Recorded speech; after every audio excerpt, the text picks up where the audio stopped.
Yes, hello, Ruckus here. It is update time here on Blitz. As you probably already know, 1.5.0 is upon us, and with it comes a whole host of new features. So let's have a walk through and see what we've got to play with this time.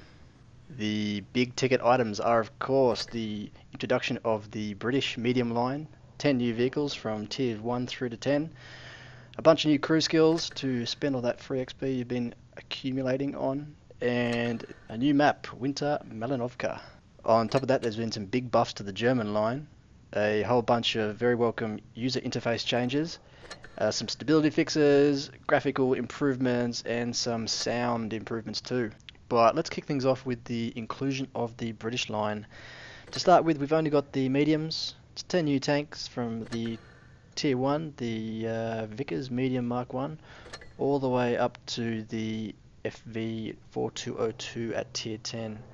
The inclusion of the 4202 in the Blitz is kind of surprising because on PC next year it's due to be replaced by the Vickers main battle tank, I believe, and the FV4202 is moving to Tier 8 as a premium, so I don't know why they've included it here in Blitz. Maybe they intend to change it in the future.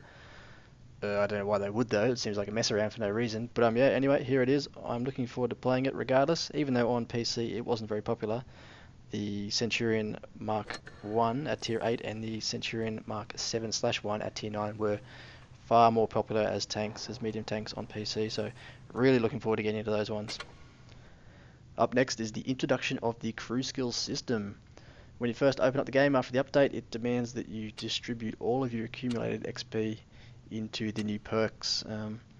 They're based via vehicle class, and your experience is there totaled for each class, and it goes into the various perks. So it's kind of daunting to start with. There's a lot to read, a lot of options, but it's not too bad once you have a read. Everything costs the same, and it goes in tiers, basically 1 through 5, and it costs more and more as you go up. So starting at 17k XP for Tier 1 and 680 for Tier 5, the finishing tier. What I did was, and I don't know if it was the right thing to do, but I went Tier 1 on everything and then picked my favourites and maxed them out as much as possible. You can see there with 3.2 million XP to distribute on the heavy tanks, I got 3.5 fully finished, which is pretty good. So interesting to see how these play now that I've got these perks active. The new map, Winter Malinovka, I can't really tell you much about other than it looks good.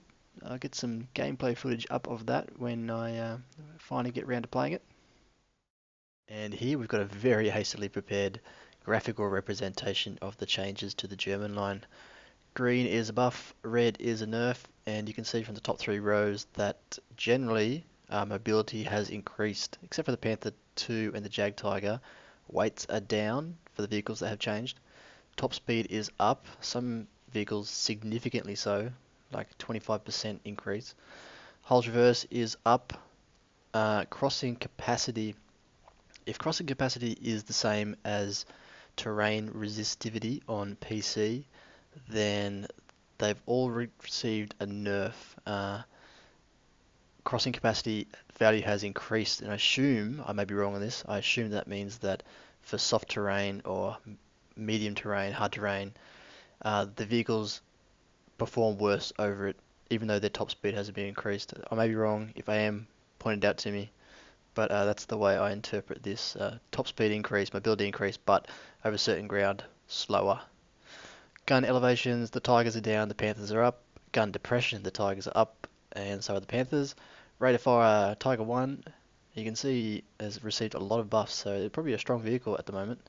And the Tiger 2 has a bit more ammo, and that is pretty much it. Rate of fire on the E100 and the E50 got rounded up apparently, so a slight decrease in the rate of fire, but I don't think it means much.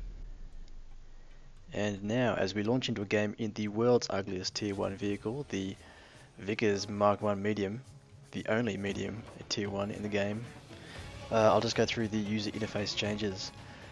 They've added a countdown time on the home screen for the multiplier system, which is handy if you're always hanging out for those ×2s. Chat's been reworked. They've finally fixed that autocorrect issue that double up all your words. That used to do my head in. Unbelievable. I don't know why it took so long to fix. the penetration marker for HE rounds in sniper mode has been adjusted, I believe. I haven't seen it in action, but red is still no penetration, it's just more accurate. They've added yellow for partial damage, and no colour at all is still a penetrating shot. I don't really agree with it. I think Blitz is already babied enough when it comes to these penetration markers which don't exist on PC. I'm sure people can learn on their own without having all these helping hands, but that's just me, I guess. I just worried that I'm going to get spammed constantly with HE from now on. On top of all that, there's been a few minor graphical changes. Fog and lighting effects have changed on most maps, I think, and overall the game looks sharper and crisper. There's been some changes to the colouring in the post-game stats and a few things like that, so it's looking good at the moment. One thing I'm not too sure about though is the indicating sound telling you people have been spotted on the map or that you've been spotted. I think that you've been spotted horn is going to do my head in after a while. But that's about it for this episode, guys. Thank you for tuning in. I'm going to leave you with this seal clubbing action in the Mark 1 medium. It really is an ugly vehicle. Look at that ass. It is huge. Peace out, guys. I'll catch you around.